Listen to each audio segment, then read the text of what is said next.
اگر ایک عورت کو بانجھ کہا جائے تو وہ اس بات کو بڑی صبر سے برداشت کر جاتی ہے، یا تو اپنے آنسو پی لیتی ہے یا پھر کسی کونے میں چھپ کر ان آنسوؤں کو بہا دیتی ہے۔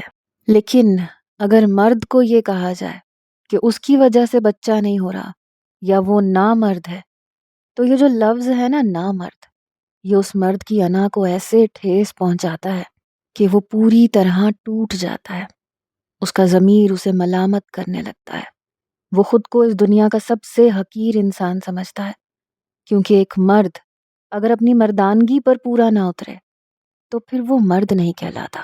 کم سے کم ہمارے معاشرے نے تو مرد کی یہی تعریف طے کر رکھی ہے کہ مرد وہی ہوتا ہے جو عورت کو قابو کر سکے، جو شادی کی پہلی رات بیوی سے پوری طرح اپنا حق وصول کرے اور بچہ پیدا کر سکے۔ میں بھی انہی مردوں میں سے تھا جو مرد کی اسی تعریف پر یقین رکھتے تھے۔ اسی لیے جب میری اپنی گود سونی رہ گئی تو میں کبھی کبھی خود کو ملامت کرنے لگتا۔ ہر مرد کی طرح مجھے بھی بہت چاہ تھی کہ میری بھی اولاد ہو، میرے گھر میں بھی بچوں کے کہے گونجے۔ میری شادی کو 5 سال گزر گئے تھے، لیکن میں اولاد کی خوشی سے محروم رہا۔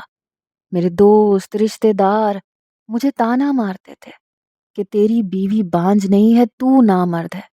اگر تیری بیوی بانجھ ہے تو دوسری شادی کیوں نہیں کر لیتا؟ 5 سال تک کون ایک بانجھ عورت کو برداشت کرتا ہے؟ تو اپنی کمزوری کو اپنی بیوی کے سر ڈال کر اپنی نامردی کو چھپانا چاہتا ہے۔ یہ وہ باتیں تھیں جنہیں سننے کے بعد میرا خون بری طرح جوش مارتا تھا اور غصے سے میں خود پر قابو کھونے لگتا تھا۔ اسی وجہ سے ایک روز میں نے اپنی بیوی کو طلاق تک دینے کی دھمکی دے ڈالی کہ اگر تو نے بچہ نہ دیا تو میں تجھے طلاق دے دوں گا، مگر مزید اپنے کردار پر اٹھنے والی انگلی کو میں برداشت نہیں کروں گا۔ دراصل میں اکثر دوستوں میں بیٹھ کر اولاد کے بارے میں باتیں کرتا تھا، تو ایک دوست نے مجھے تانا مار دیا کہ تو بلا وجہ بھابھی کو بدنام کرتا ہے۔ سچ تو یہ ہے کہ تیرے اندر ہی اتنا دم نہیں کہ تو باپ بن سکے۔ اس کی بات میرے لیے ایک گالی کی طرح تھی، جسے سن کر مجھے غصہ آ گیا۔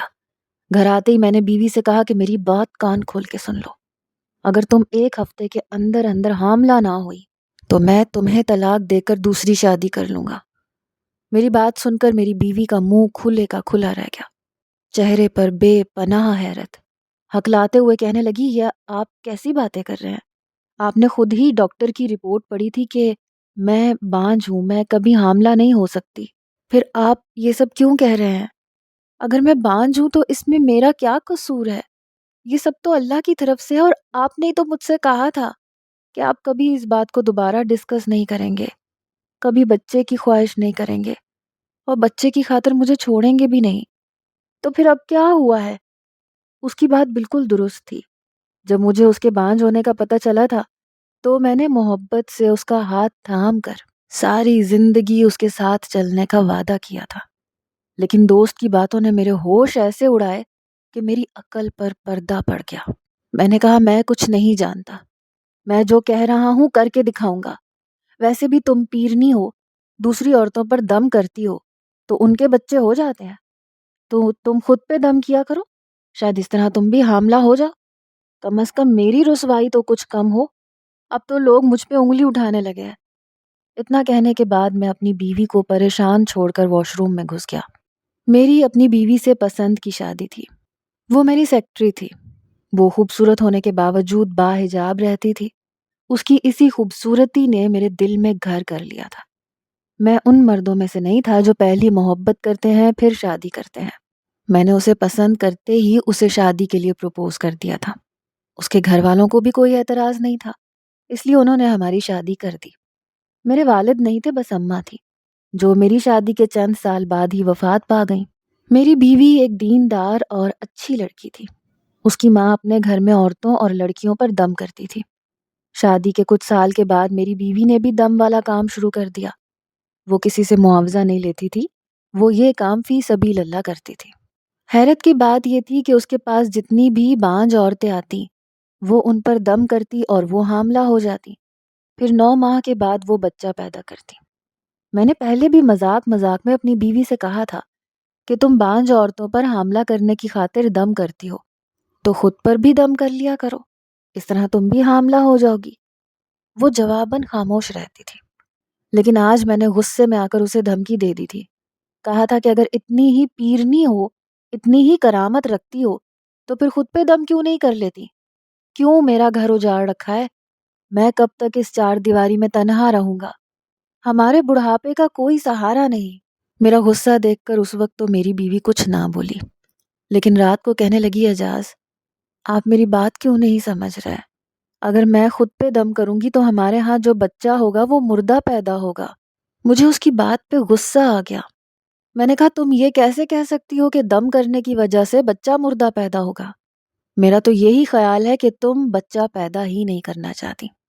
شاید تمہیں یہ لگتا ہے کہ بچہ پیدا کرنے سے تمہارا یہ حسن خراب ہو جائے گا۔ میں نے سر سے پاؤں تک ایک گہری نظر اپنی بیوی پر ڈالی، جو بے انتہا حسین تھی۔ بچہ نہ ہونے کی وجہ سے میں چڑچڑا بھی ہو گیا تھا، اس لیے بہکی بہکی باتیں کر رہا تھا۔ اس کی یہ بات میری سمجھ سے باہر تھی کہ وہ دم سے حاملہ تو ہو جائے گی لیکن بچہ مردہ پیدا کرے گی۔ میں نے غصے میں کہا کہ تم پریشان نہ ہو، بس تم خود پہ دم کرو اور بچہ پیدا کرو۔ بچہ مردہ ہوگا یا زندہ یہ بعد میں دیکھا جائے گا، کم سے کم تمہارے حاملہ ہونے سے مجھ پر لگا یہ داغ تو ہٹ جائے گا کہ میں نامرد ہوں۔ میری باتوں سے میری بیوی پریشان ہو گئی۔ 2-3 دن گزرنے کے باوجود وہ چپ چپ اور کھوئی کھوئی سی تھی۔ شاید میری باتوں نے اسے پوری طرح ڈسٹرب کر دیا تھا۔ میں یہ بات اچھی طرح جانتا تھا، بچے کے ہونے یا نہ ہونے میں اس کا کوئی عمل دخل نہیں تھا، یہ تو قدرت کے ہاتھ میں تھا۔ دراصل میں ہی فرسودہ خیالات کا عادی ہو گیا تھا۔ یہ تو اللہ کی مرضی پر تھا، وہ چاہے تو بانجھ عورت کو بھی حاملہ کر دے اور چاہے تو حاملہ عورت مردہ بچہ پیدا کرے۔ اگر انسان کی اپنی مرضی شامل ہوتی تو معاشرہ بگاڑ کا شکار ہوتا، لیکن کبھی کبھی انسان خدا کے فیصلوں پر راضی نہیں ہوتا اور اس کا خمیازہ اسے بھگتنا پڑتا ہے۔ میری بیوی نے دم کروانے والی عورتوں کے لیے ایک الگ سے کمرہ مخصوص کیا ہوا تھا، جہاں مجھے یا کسی اور عورت کے ساتھ آنے والے مرد کو جانے کی اجازت نہیں ہوتی تھی۔ ایک شام کو میری بیوی کے پاس ایک عورت کا فون آیا۔ وہ اس کا شکریہ ادا کر رہی تھی کہ آپ کے دم کرنے کی وجہ سے اللہ نے مجھے ایک چاند سا بیٹا عطا کیا ہے۔ میں آپ کی خدمت میں حاضر ہونا چاہتی ہوں، اگر آپ تھوڑا سا وقت دیں۔ میری بیوی نے اللہ کا شکر ادا کرنے کے بعد کہا کہ اس کی کوئی ضرورت نہیں ہے، بس آپ مجھے اپنی دعاؤں میں یاد رکھیں۔ میں نے پوچھا تو اس نے اس عورت کے بارے میں مجھے بتا دیا۔ مجھے بات کرنے کا موقع مل گیا۔ میں نے کہا، اسی لیے تو کہتا ہوں تم دوسروں پر دم کرتی ہو، اپنے اوپر نہیں کرتی۔ مجھے بھی اولاد کی بہت چاہ ہے، میں بھی چاہتا ہوں کہ میری نسل آگے بڑھے۔ کیا تم نے خود پہ دم کیا تھا؟ میری بیوی نے نفی میں سر ہلاتے ہوئے کہا کہ میں نے آپ کو بتایا تو تھا کہ… میں نے غصے سے اس کی بات کاٹ دی۔ بس کرو یار، تم تو حد کرتی ہو۔ تم کیسے یہ کہہ سکتی ہو کہ دم کروانے کے باعث مردہ بچہ پیدا ہوگا؟ میں تمہیں پھر کہہ رہا ہوں، اگر تم 6 ماہ تک حاملہ نہ ہوئی تو میں تمہیں طلاق دے دوں گا۔ میری بیوی کی آنکھوں میں نمی تیر گئی، جو مجھے صاف دکھائی دی تھی، لیکن اس کے رونے کا میرے دل پر کوئی اثر نہیں ہوا۔ میں بچے کی چاہ میں سنگ دل بن چکا تھا۔ وہ اٹھی اور آنسو صاف کرتی ہوئی کمرے میں چلی گئی اور میں ہونٹ بھینچ کے رہ گیا۔ میں پڑھا لکھا ہونے کے باوجود دقیانوسی باتیں کر رہا تھا، جس کا شاید مجھے بھی احساس تھا۔ وقت گزرتا رہا، میری بیوی کی پریشانی بڑھتی رہی۔ میری وارننگ کو 1 مہینہ گزر گیا، لیکن اس نے مجھے کوئی خوشخبری نہیں دی۔ اس کے پاس دم کروانے والی عورتوں کا رش لگا رہتا تھا۔ کبھی کبھی میں آفس سے گھر آتا تو اس کے پاس عورتیں بیٹھی ہوتی اور وہ کافی دیر کے بعد کمرے میں آتی تھی۔ اس کے چہرے سے رونق اڑ چکی تھی، وہ پہلے جیسی نہیں رہی تھی، جو ہنستی اور مسکراتی رہتی تھی، جو میری دلجوئی میں لگی رہتی تھی۔ وہ مرجھایا ہوا پھول لگتی تھی۔ ایک دن آفس سے واپسی پر میں بیکری سے سامان خرید کر نکل رہا تھا کہ ایک آدمی میرے پاس آیا۔ میں اسے نہیں جانتا تھا۔ مسکرا کر کہنے لگا، بھائی صاحب آپ بہت خوش نصیب انسان ہیں، اللہ نے آپ کو ایک نیک اور دیندار بیوی دی ہے۔ آپ کی بیوی نے میری بیوی پہ دم کیا تھا اور اللہ نے مجھے ایک بیٹا عطا کیا ہے، میں بہت خوش ہوں۔ میں نے مسکرا کر کہا کہ اچھا ٹھیک ہے، بس آپ ہمیں دعاؤں میں یاد رکھیے گا۔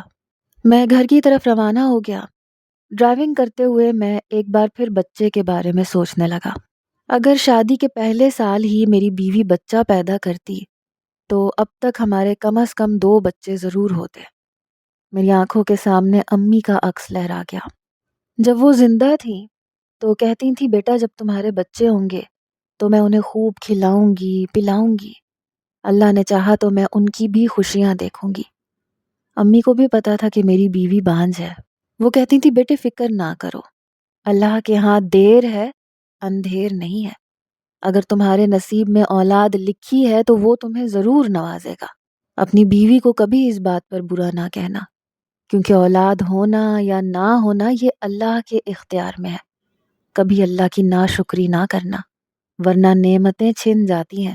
میری گاڑی کے سامنے ایک دم سڑک سے گزرتی بھینس آ گئی۔ میں نے بریک لگا دیا جس کی وجہ سے ایکسیڈنٹ ہوتے ہوتے بچا، اور میں بھی خیالات کی دنیا سے باہر نکل آیا۔ میں نے خیالات جھٹکے اور محتاط انداز میں ڈرائیونگ کرتے ہوئے گھر پہنچ گیا۔ ملازم نے گیٹ کھولا۔ میری بیوی مغرب کی نماز ادا کر رہی تھی۔ میں نے سامان میز پہ رکھا اور صوفے پر بیٹھ کر بیوی کی طرف دیکھا جو نماز کے بعد دعا میں مشغول تھی۔ 2 مہینے گزر گئے تھے لیکن وہ حاملہ نہیں ہوئی تھی، حالانکہ میں نے چند روز پہلے پھر یاد دہانی بھی کروائی تھی کہ باقی 4 مہینے رہ گئے ہیں۔ وہ بیچاری گم سم اور سہمی سہمی سی رہنے لگی تھی۔ ایک ہی چھت تلے رہتے ہوئے ہم زیادہ بات بھی نہیں کرتے تھے۔ ایک دن اس نے ڈرتے ڈرتے مجھ سے پوچھ ہی لیا کہ اگر واقعی 6 مہینے بعد میں حاملہ نہ ہو سکی تو آپ مجھے طلاق دے دیں گے؟ وہ شاید تصدیق کرنا چاہتی تھی کہ میں اپنے ارادے پہ قائم ہوں یا بدل دیا ہے، لیکن میں ڈھیٹ بنا اپنے ارادے پر قائم تھا۔ میں نے کہا ہاں میں اپنی بات پر قائم ہوں، میں کچھ نہیں جانتا، مجھے بس اولاد چاہیے۔ وہ خاموش ہو گئی۔ کچھ دنوں کے بعد میرا یتیم خانے میں وزٹ تھا۔ یتیم خانے میں جب بھی کوئی تقریب ہوتی تھی تو مجھے ضرور بلاتے تھے، کیونکہ میں شہر کا مشہور بزنس مین تھا اور یتیم خانے میں بچوں کی کفالت کے لیے ڈونیشن بھی دیتا تھا۔ وہاں میرا ایک دوست بھی ساتھ گیا تھا۔ یتیم خانے میں ایسے کئی بچے پرورش پا رہے تھے جن کے ماں باپ کا کوئی پتہ نہیں تھا۔ ماں بچہ پیدا کرتے ہی یا تو اسے یتیم خانے میں دے جاتی تھی یا پھر کوڑے کے ڈھیر پر پھینک جاتی تھی۔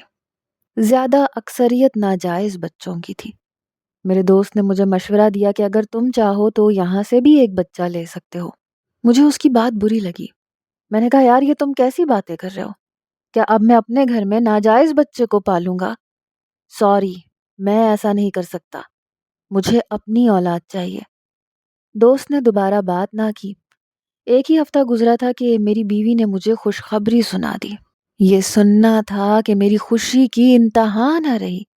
میں نے جوش میں آ کے اسے اٹھایا اور گول گول گھومنے لگا۔ وہ مجھے روکتی رہ گئی کہ پلیز ایسا نہ کرے، اس طرح حمل ضائع ہو سکتا ہے۔ میں نے اسے اتار دیا۔ کہنے لگا یقین کرو تم نے آج مجھے بہت بڑی خوشخبری دی ہے، تم سوچ بھی نہیں سکتی کہ میں کتنا خوش ہوں۔ وہ جواباً مصنوعی انداز میں مسکرا دی۔ اگلے ہی دن اس کے حاملہ ہونے کی خوشی میں نے غریبوں میں چاولوں کی دیگ بانٹی۔ میں نے جب دوست کو بتایا تو وہ بھی بہت خوش ہوئے۔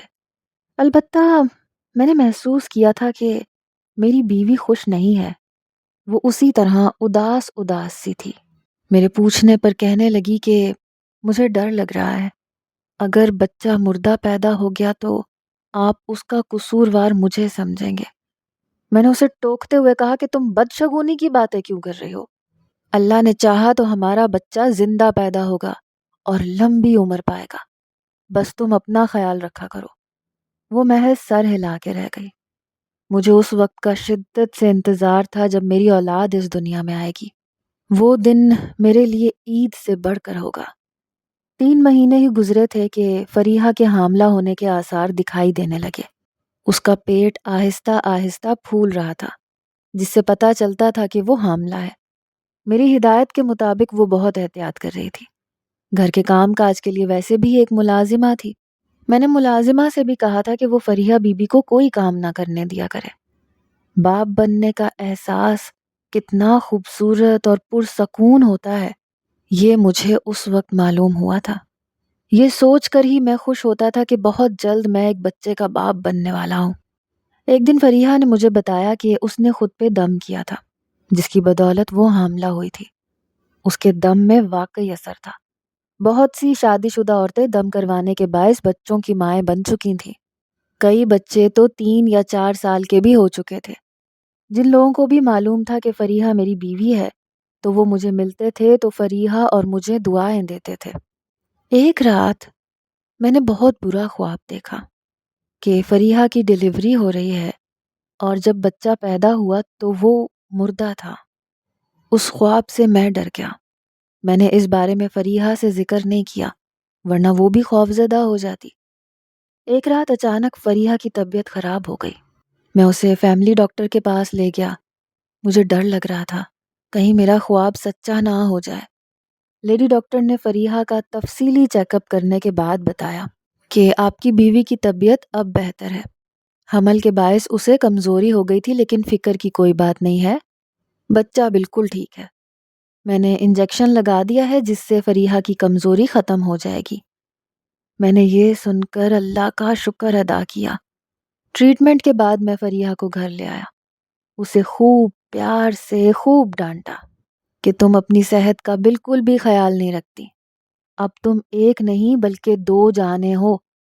مجھے لگتا ہے مجھے آفس سے چھٹیاں کر کے تمہارے پاس گھر پہ بیٹھنا پڑے گا جب تک تم بچہ پیدا نہیں کرتی۔ فریحہ نے مجھے فوراً منع کر دیا کہ نہیں آپ چھٹیاں نہ کریں، میں ٹھیک ہوں اور اپنا خیال رکھوں گی۔ فریحہ کا یوں روکنا مجھے عجیب سا لگا، حالانکہ میں نے یہ بات مذاق میں کہی تھی۔ 6 مہینے پلک جھپکتے گزر گئے۔ فریحہ کا پیٹ کافی پھول چکا تھا۔ ایک بات جو مجھے بری لگی تھی وہ یہ کہ میں جب بھی اس کے پیٹ پر ہاتھ رکھ کر بچے کی حرکت محسوس کرنے کی کوشش کرتا تو وہ مجھے روک دیتی۔ وہ ایسا کیوں کرتی تھی میری سمجھ میں نہیں آتا تھا۔ میں کہتا تھا میں اس بچے کا باپ ہوں، مجھے اس کی حرکت محسوس کرنے کا پورا پورا حق ہے۔ ایک دن مجھے غصہ آیا تو میں نے زبردستی اس کے پیٹ پر ہاتھ رکھ کر بچے کی حرکت محسوس کرنے کی کوشش کی، لیکن ایسا کرنے سے فریحہ کو تکلیف ہوئی اور وہ تکلیف کی شدت سے چیخنے لگی۔ میں گھبرا گیا، میرے ہاتھ پاؤں پھول گئے۔ میں اسے لے کے فوراً لیڈی ڈاکٹر کے پاس پہنچا۔ اس نے چیک اپ کے بعد فریحہ کو انجیکشن لگا دیا جس سے وہ کچھ دیر کے بعد ٹھیک ہو گئی۔ میں نے ڈاکٹر سے پوچھا کہ فریحہ کو کیا ہوا تھا۔ کہنے لگی اعجاز صاحب، عورت کے لیے یہ دن بہت مشکل ہوتے ہیں، اس لیے آپ اسے کچھ نہ کہا کریں ورنہ آپ کا بچہ ضائع ہونے کا خطرہ ہو جائے گا۔ بچہ بالکل ٹھیک ہے اور اپنے وقت پر ہی پیدا ہوگا۔ میں ڈاکٹر کی ہدایت کے مطابق عمل کرنے لگا۔ فریحہ مجھ سے کھچی کھچی سی رہنے لگی تھی۔ شاید ایسا میرا اس دن والی حرکت کی وجہ سے تھا۔ اس نے ان دنوں دم کرنا بھی معطل کر دیا تھا۔ کہتی تھی جب بچہ پیدا ہو جائے گا تو تب دم کیا کروں گی۔ بچے کی پیدائش میں کچھ ہی مہینے رہ گئے تھے۔ میرا ایک ایک لمحہ صدیوں پر محیط گزر رہا تھا۔ جیسے جیسے وقت گزر رہا تھا فریحہ کی پریشانی بڑھتی جا رہی تھی۔ میں یہی سمجھا تھا کہ عورت کے لیے یہ وقت بہت مشکل اور کٹھن ہوتا ہے، لیکن اصل بات کچھ اور تھی۔ فریحہ نے مجھ سے بہت بڑا جھوٹ بولا تھا۔ باقی کے 3 مہینے بھی جیسے تیسے گزر گئے۔ جب فریحہ کی ڈیلیوری کا وقت آیا، فریحہ کی ڈیلیوری سے 2 دن پہلے میرے ایک دوست اکبر کا بچہ پیدا ہوا۔ جس وقت وہ اپنی بیوی کو ڈیلیوری کے سلسلے میں ہسپتال لے کر گیا، میں بھی ایک رشتہ دار کی عیادت کے لیے ہسپتال میں موجود تھا۔ وہیں پر میری دوست سے ملاقات ہوئی۔ اس نے بتایا کہ اس کا بچہ پیدا ہوا ہے لیکن وہ مردہ پیدا ہوا ہے۔ میں نے اس سے افسوس کا اظہار کیا۔ اس نے مجھے بچہ دکھایا، بہت ہی پیارا گول مٹول تھا، بس اس کی زندگی نہیں تھی، اس لیے وہ آنے سے پہلے ہی خالق حقیقی کے پاس چلا گیا تھا۔ 2 دن کے بعد فریحہ کی ڈیلیوری بھی اسی ہسپتال میں ہوئی جہاں میرے دوست کا مردہ بیٹا پیدا ہوا تھا۔ میں اس وقت ہسپتال کی راہداری میں بے چینی سے ٹہل رہا تھا۔ اندر کمرے میں فریحہ کی ڈیلیوری ہو رہی تھی۔ میں دل ہی دل میں اللہ سے دعا کر رہا تھا کہ میرا بچہ خیر خیریت سے ہو جائے۔ تقریباً آدھے گھنٹے کے بعد ایک نرس آئی تو میں اس کی طرف لپکا۔ میں نے اس سے بے چینی سے پوچھا کہ میری بیوی کی ڈیلیوری ہو گئی۔ نرس کہنے لگی جی ڈیلیوری تو ہو گئی ہے لیکن مجھے افسوس سے کہنا پڑ رہا ہے کہ آپ کا بچہ مردہ پیدا ہوا ہے۔ مجھے یوں محسوس ہوا جیسے ہسپتال کی چھت مجھ پر گر گئی۔ یہ خبر کسی دھماکے سے کم نہیں تھی۔ ایک دم میری سماعت میں فریحہ کے الفاظ گونجنے لگے کہ میں خود پر دم نہیں کر سکتی، اگر کیا تو پیدا ہونے والا بچہ مردہ ہوگا۔ فریحہ کی بات سچ ثابت ہو گئی تھی۔ میں مردہ قدموں کے ساتھ چلتا ہوا کمرے میں پہنچا۔ فریحہ جاگ رہی تھی، اسے ڈرپس لگی ہوئی تھی اور اس کے دائیں پہلو میں مردہ بچہ سفید رنگ کے کپڑے میں لپٹا ہوا پڑا تھا۔ میرے دل پر کیا گزر رہی تھی یہ صرف میں ہی جانتا تھا۔ فریحہ خاموش مجھے بس تک رہی تھی۔ مجھے کمرے میں داخل ہوتے دیکھ کر لیڈی ڈاکٹر اور نرسیں باہر چلی گئیں۔ میں نے سختے کسی کیفیت میں کہا کہ فریحہ، تم نے مردہ بچہ کیوں پیدا کیا؟ تمہاری بات سچ ثابت ہو گئی۔ فریحہ دھیمی آواز میں بولی، میں نے آپ سے کہا تھا کہ میں دم کروں گی تو بچہ مردہ پیدا ہوگا۔ اب اس میں میرا کوئی قصور نہیں ہے۔ آپ ہی نہیں مان رہے تھے۔ کیا مرد کبھی خود کو قصوروار ٹھہراتے ہیں جو میں خود کو ٹھہراتا؟ میں نے اس کا الزام بھی فریحہ کو دیا۔ میں نے کہا تم نہیں چاہتی تھی کہ ہمارا بچہ ہو۔ تم نے یقیناً کچھ ایسا کیا ہوگا جس سے بچہ مردہ پیدا ہوا ہے۔ کیوں کیا تم نے ایسا؟ بتاؤ فریحہ، کیوں کیا؟ میرا دل خون کے آنسو رو رہا تھا۔ اچانک میرے دل میں بچے کو دیکھنے کا خیال آیا تو میں نے بچے کے منہ سے کپڑا ہٹا دیا۔ اگلے ہی پل بچے کو دیکھتے ہی میں ساکت و جامد ہو گیا۔ یوں لگ رہا تھا جیسے کسی جادوگر نے جادو کی چھڑی گھما کے مجھے بت بنا دیا۔ میری نظروں کے سامنے جو بچہ پڑا تھا وہ میرا نہیں بلکہ میرے دوست اکبر کا تھا، جو 2 دن پہلے مردہ پیدا ہوا تھا۔ اس بچے کو دیکھ کر فریحہ کا پول کھل گیا، لیکن مجھے حیرت تھی کہ اس نے یہ سب کیوں کیا؟ اس کا پیٹ کیسے پھولا؟ میں نے جب فریحہ کو بتایا کہ یہ جو مردہ بچہ تمہارے پہلو میں پڑا ہے یہ میرے دوست اکبر کا ہے تو اس کے چہرے پر خوف کے تاثرات ابھر آئے۔ میں نے ذرا سخت لہجے میں باز پرس کی تو وہ رونے لگی اور پھر اس نے سب کچھ سچ بتا دیا۔ کہنے لگی، اعجاز، جب آپ نے مجھے دھمکی دی تھی کہ اگر میں 6 مہینے تک حاملہ نہ ہوئی تو آپ مجھے طلاق دے کر دوسری شادی کر لیں گے تو میں بہت پریشان ہو گئی تھی۔ میری راتوں کی نیند اڑ چکی تھی، میری بھوک پیاس ختم ہو چکی تھی۔ مجھے کچھ سمجھ نہیں آ رہا تھا کہ میں کیا کروں۔ حاملہ ہونا میرے بس میں نہیں تھا۔ میں اللہ کے حکم کے تحت ہی حاملہ ہو سکتی تھی، لیکن یہ بات آپ کو سمجھ نہیں آ رہی تھی۔ کوئی بھی عورت بانجھ ہوتی ہے تو اس میں اس کا کوئی قصور نہیں ہوتا۔ کہتے ہیں کہ اللہ کے ہاں دیر ہے اندھیر نہیں ہے۔ مجھے کامل یقین ہے کہ اللہ مجھے بھی اولاد سے نوازے گا۔ میں دن رات سوچتی رہی۔ بالآخر میں نے حاملہ ہونے کا ناٹک کیا۔ میں ایک لیڈی ڈاکٹر سے ملی، اسے ساری صورتحال بتائی۔ وہ مجھے ہر مہینے ایک ایسا انجیکشن لگاتی تھی جس سے میرا پیٹ پھول جاتا تھا اور رفتہ رفتہ پھولتا جا رہا تھا۔ آپ یہی سمجھتے رہے کہ میرے پیٹ میں بچے کی نشو و نما ہو رہی ہے۔ میں نے لیڈی ڈاکٹر سے پہلے ہی بات کر لی تھی کہ میری ڈیلیوری سے پہلے 2-3 دن پہلے جو بھی بچہ ہو وہ اسے مردہ خانے میں رکھوا دے، اور جب میری ڈیلیوری کا وقت آئے تو وہ بچہ میرے شوہر کو دکھا دے تاکہ انہیں یقین آ جائے کہ بچہ مردہ پیدا ہوا ہے۔ اب آپ اس بچے کو پہلے دیکھ چکے تھے اس لیے میرا بھانڈا پھوٹ گیا۔ میں ایسا کرنے پہ مجبور تھی اعجاز۔ میں چاہتی ہوں کہ اللہ مجھے میرے وجود کا حصہ دے۔ میں کسی اور کے بچے کو نہیں پالنا چاہتی، اس لیے مجھے یہ ناٹک کرنا پڑا۔ اگر آپ مجھ سے ناراض ہیں، مجھے چھوڑنا چاہیں گے تو میں آپ کو کچھ نہیں کہوں گی، لیکن صرف اتنا ضرور کہوں گی کہ اللہ کے کام میں مداخلت کرنے سے اپنا ہی نقصان ہوتا ہے۔ جب اللہ نے آپ کو اور مجھے اولاد سے نوازنا ہوگا تو وہ دیر نہیں کرے گا، بس کامل یقین ہونا چاہیے۔ فریحہ کی باتوں نے میرے ضمیر کو جھنجھوڑ کے رکھ دیا تھا۔ میری آنکھیں کھل چکی تھیں۔ واقعی اللہ کے ہر کام میں مصلحت ہوتی ہے۔ بعد میں فریحہ نے یہ بھی بتایا تھا کہ عورتوں کے گھر بچانے کے لیے وہ یتیم خانے سے بچے منگوا کر ان عورتوں کو دیتی تھی۔ وہ ان کو بھی پیٹ پھولنے والے انجیکشن لگواتی تھی، اور جب ان کی ڈیلیوری کا وقت ہوتا تھا تو یتیم خانے سے ایک بچہ منگوا کر اس عورت کے حوالے کر دیتی تھی۔ ان کے خاوند یہی سمجھتے تھے کہ ان کی بیوی نے بچہ پیدا کیا ہے۔ اس طرح کئی عورتوں کے گھر ٹوٹنے سے بچ گئے اور یتیم بچوں کو بھی سہارا مل جاتا۔ میرے دل میں فریحہ کے لیے پیار پیدا ہو گیا۔ اس نے بہت نیک کام کیا تھا۔ میں نے اس سے معافی مانگی تو اس نے کھلے دل سے مجھے معاف کر دیا۔ پھر اللہ نے 10 سال کے بعد ایک نہیں بلکہ 2 بچوں سے نواز دیا۔ سچ کہتے ہیں اللہ کے ہاں دیر ہے اندھیر نہیں ہے، بس یہ ہم انسان ہی ہیں جو اللہ کی مصلحت کو نہیں سمجھتے۔ کبھی ہم کسی عورت کو بانجھ کہہ کے اس پہ زندگی تنگ کر دیتے ہیں، کبھی کسی مرد کو نامرد ہونے کے طعنے دے کر اس کے لیے معاشرے میں سر اٹھانا مشکل بنا دیتے ہیں۔